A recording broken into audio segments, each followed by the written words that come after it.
हाँ जी, तो स्टूडेंट्स अस्सलाम वालेकुम। तो स्टूडेंट्स ये रहा हमारा शंट डीसी जनरेटर।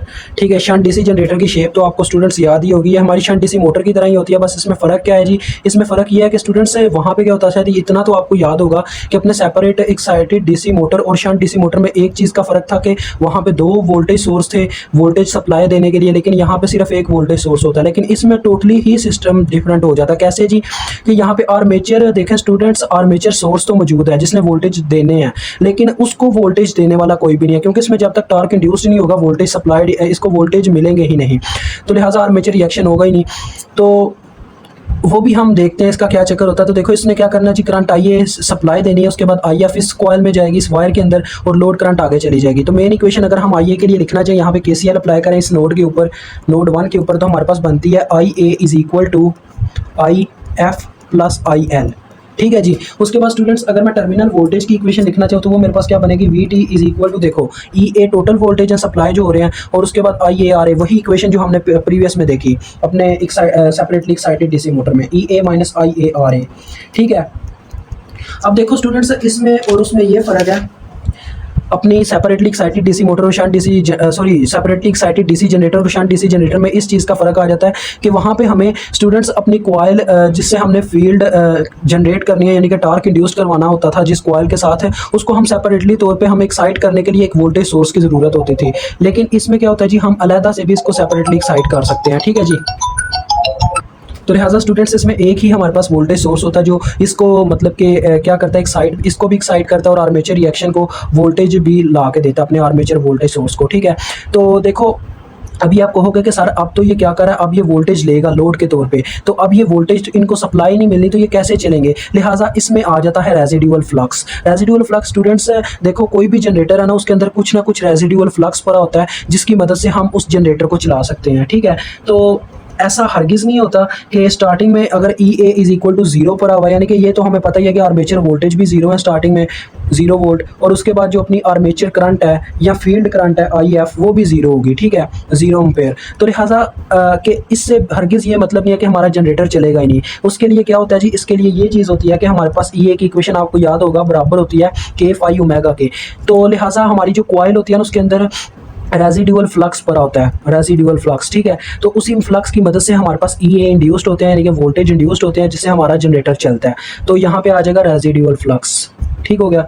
अब आगे देखो कि जैसे अभी कह लो कि अभी आई एफ तो ज़ीरो है, ठीक है, लेकिन कुछ रेजिडुअल फ्लक्स जनरेटर के पोल्स में पाया जाता है। ठीक है, तो लिहाजा उसी रेजिडुअल फ्लक्स की वजह से हमारे पास ई ए डिवेल्प होता है स्टूडेंट्स है, लेकिन रेजिडुअल फ्लक्स की जो वैल्यू होती है ना वो बहुत कम होती है, मतलब कि बहुत ही कम होती है। लिहाजा ई ए आल्सो वेरी लो, यानी कि जो हमारे ई ए वोल्टेज होंगे ना ये भी बहुत कम ही मतलब कि डिवेल्प होंगे।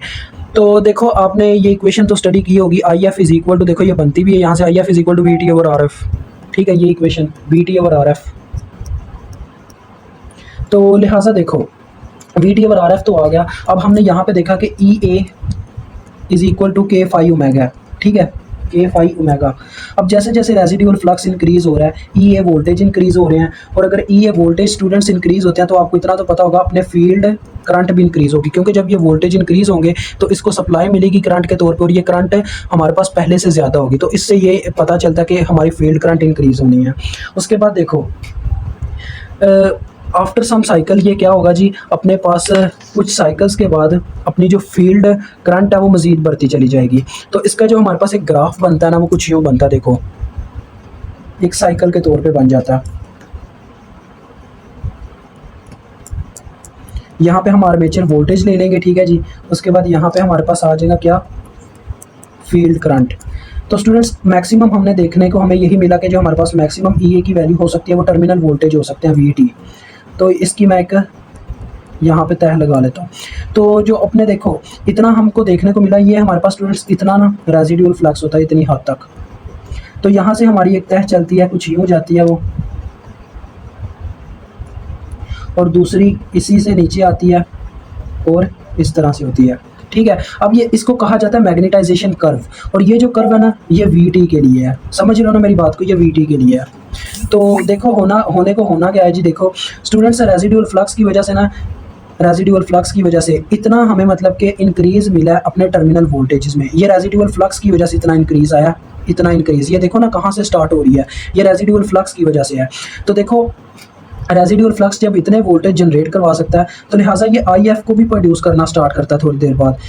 तो इससे ये चीज़ ज़ाहिर होती है कि पहले IF इंक्रीज़ होता है, फिर VT टर्मिनल वोल्टेज इंक्रीज़ होते हैं। कैसे जी, ये देखो इसकी इसी तरह से देखा जाए तो ये कुछ यूँ है। अब देखो क्या होगा जी, पहले करंट पहले हमारी ये जो टर्मिनल वोल्टेज है वो इंक्रीज़ हुए करंट इंक्रीज़ होने की वजह से, फिर हमने दोबारा करंट इंक्रीज़ करवाई, फिर हमारे टर्मिनल वोल्टेज इंक्रीज़ हुए करंट इंक्रीज़ होने की वजह से, फिर दोबारा करंट इंक्रीज़ करवाई, फिर टर्मिनल वोल्टेज इंक्रीज़ हुए, फिर दोबारा करंट, फिर टर्मिनल वोल्टेज। तो इसी तरह से एक कर्व बन जाती है जिसके अंदर हम हमेशा काम करते हैं। ठीक है, ये जो आपको यहाँ पे बैंडेजेस नज़र आ रहे हैं। तो लिहाजा स्टूडेंट्स देखो, इनको वोल्टेज बिल्डअप की इसे वोल्टेज बिल्डअप कहा जाता है। ये जो मैंने आपको करके दिखाया, ठीक है, ये आपके वोल्टेज बिल्डअप का सारा सीन है। तो जनरेटर जो होता है ना स्टूडेंट्स, हमेशा स्टार्ट होता है, जब जनरेटर हमेशा स्टार्ट होता है ना तो उसमें नो वोल्टेज, उसमें कोई वोल्टेज बिल्डअप नहीं होता। ठीक है, ऐसा होता क्यों है? क्योंकि शुरू में हमारे पास जो रेजिडुअल फ्लक्स है ना वो ज़ीरो हो जाया करता है।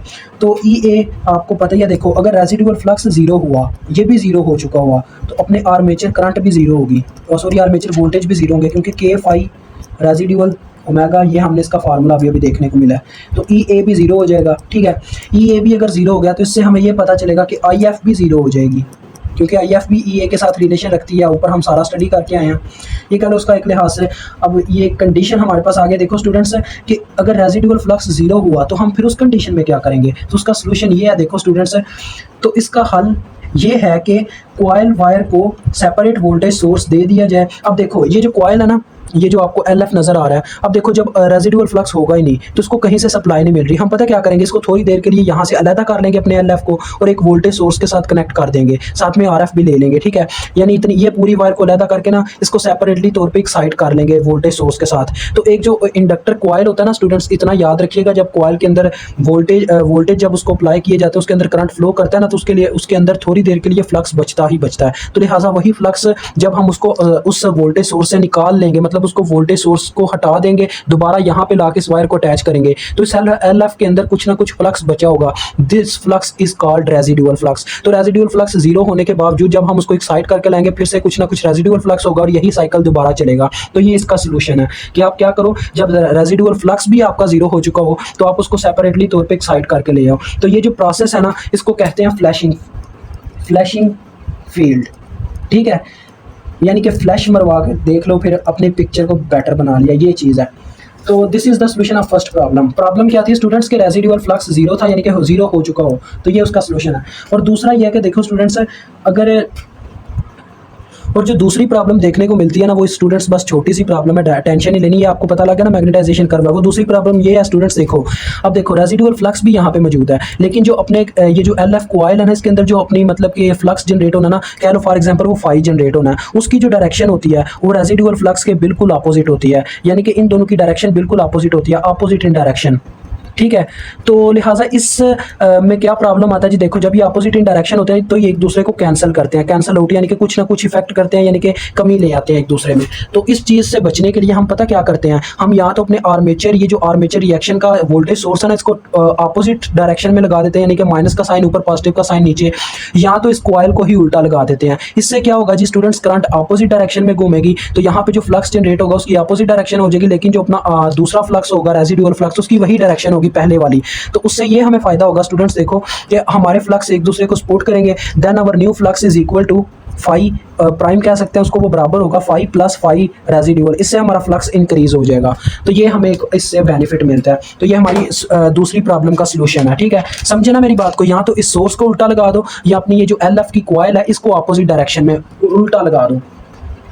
तो लिहाजा तीसरी और लास्ट प्रॉब्लम स्टूडेंट्स जो आती है वो ये है हमारे पास, देखो कि जो RF है वो हायर हो जाता होता है कभी कभार क्रिटिकल वैल्यू से भी।